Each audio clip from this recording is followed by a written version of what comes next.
It's been nearly 4 years since the blockbuster trade that sent Anthony Davis to the Los Angeles Lakers, that paired him up with NBA legend and superstar LeBron James. And ever since that trade, things have just been a complete roller coaster. You've heard the narratives, you've seen the controversies, and although there is still a lot of basketball left to be played this season, the question is, has this LeBron and AD era of the Lakers been a complete failure? Before we answer this, let's recap almost every major thing that has happened since the 2019 offseason. June 15th, 2019.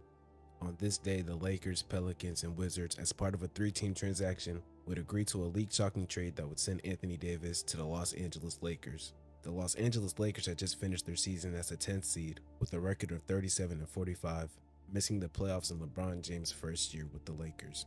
The Lakers would then go on to make multiple moves during the offseason, with some notable additions being Danny Green, Kentavious Caldwell-Pope, JaVale McGee, Dwight Howard, Alex Caruso, and a few other players. Now that you have an idea of what the roster looks like, let's recap the season. The Lakers entered the 2019-20 season as the second highest favored team to win the championship, only to be behind the Los Angeles Clippers. Putting this theory to the test, the Lakers and Clippers headlined the 2019 NBA tip-off, and the Clippers showed exactly why they were the favorites, beating the Lakers 112-102. This loss was not taken with a grain of salt by most NBA fans, as surprisingly enough, many thought the Clippers were already guaranteed locks to make it out of the West. However, this loss was also not taken with a grain of salt by the Lakers, as LeBron and AD would then lead the Lakers to one of the craziest 26-game stretches you could possibly ever see in NBA history.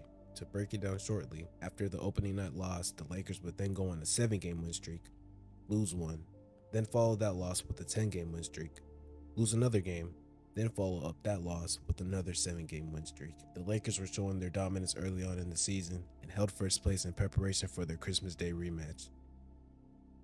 Christmas is finally here, and it's been 2 months since the Lakers and Clippers last faced off. Many fans anticipated this matchup to see if the first game was just a fluke, but it turns out it wasn't. The Lakers would find themselves with another gut-wrenching loss, as they have just lost 2 in a row to the Clippers. The narratives just kept coming in, and the world was letting the Lakers hear it. It was all essentially, the Lakers were a good team, just not better than the Clippers. Fast forward the season, and now we are in late February past the All-Star break. The Lakers have dominated the league, but have still failed to beat top championship favorite teams. Despite their first place seeding, it was hard for anyone outside of the Lakers fan base to see them as the best team in the league. It's February 23rd, and the Lakers and Celtics go down to the wire. LeBron would hit a turnaround fadeaway game winner over Jason Tatum to lead the Lakers to a victory over the Celtics. But this still wasn't enough to make the Lakers a clear-cut favorite mid-season. It was a start, however, as we fast forward again to the next week, where they have their weekend rematches versus the Milwaukee Bucks and Los Angeles Clippers. The Bucks are in LA, and they have been on a roll this season as well, being the favorites to make it out of the East, led by Giannis, the MVP, Defensive Player of the Year frontrunner. After a bad loss to the Bucks in December where Giannis dropped 34 points and a career-high 5 threes, the Lakers would storm back in LA and take the victory in this rematch, as LeBron and AD would go off, with LeBron having a game-high 37 points, defeating the Bucks 113-103. This sent a message to the league. LeBron was still playing at a high level in his 17th season and absolutely showed up the MVP and Defensive Player of the Year. Not only that, but Anthony Davis had shown he could coexist with LeBron in LA. The real test would come 2 days later, where there would be a battle for LA that would be remembered for years to come.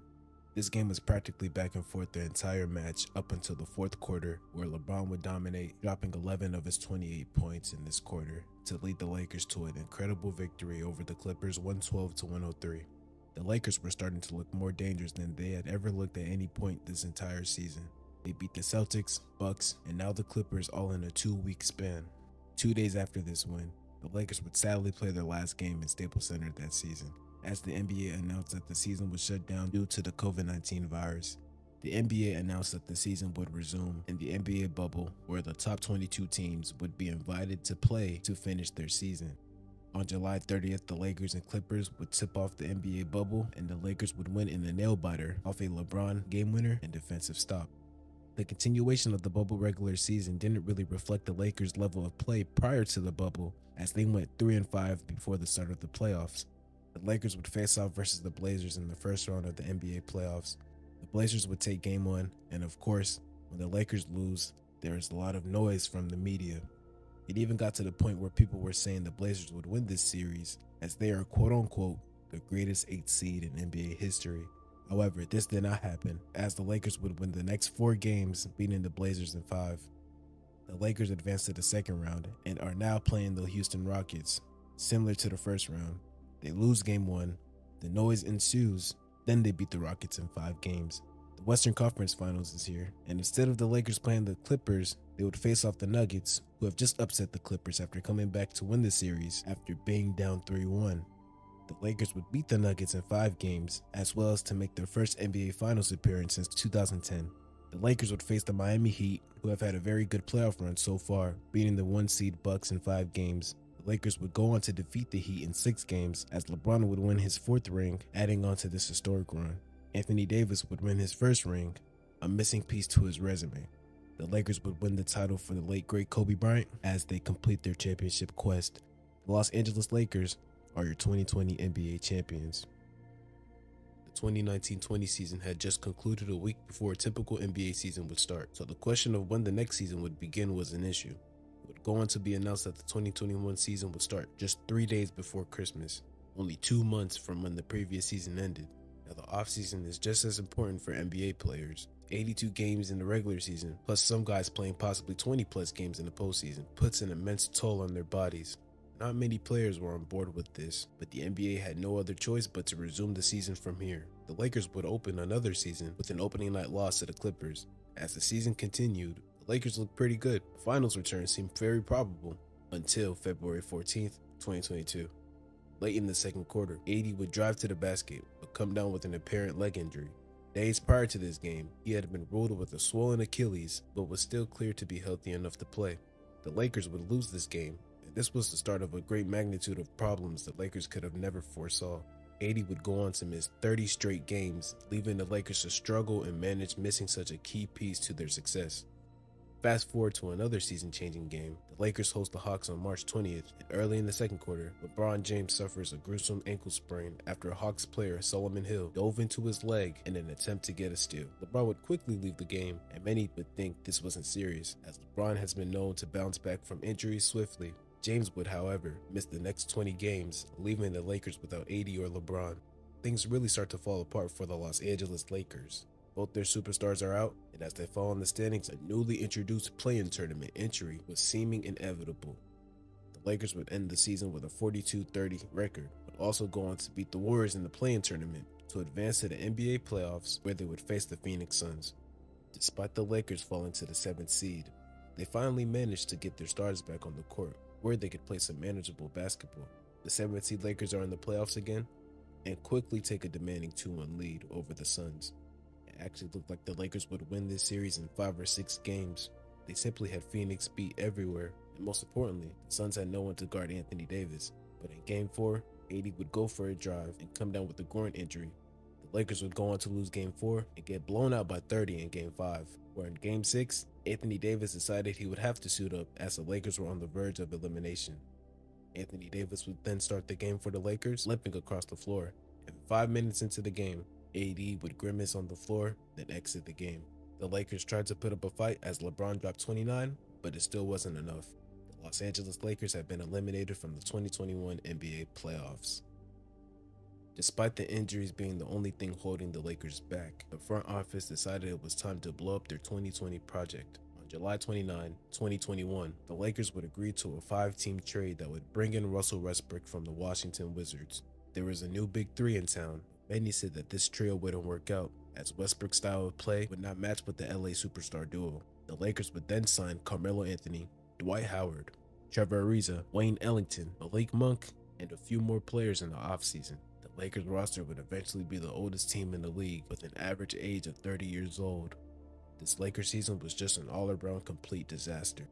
The Lakers opened up their first 29 games of the season with a 16-13 record. On December 19th versus the Timberwolves, Anthony Davis would go down with a knee injury as a Wolves player would fall into his leg. The injury was later determined to be an MCL sprain, which would sideline Anthony Davis for the next 17 games.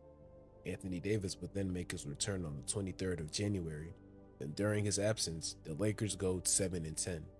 The next game would be hosted in Brooklyn. LeBron would go off for 37 points, leading the Lakers to a victory.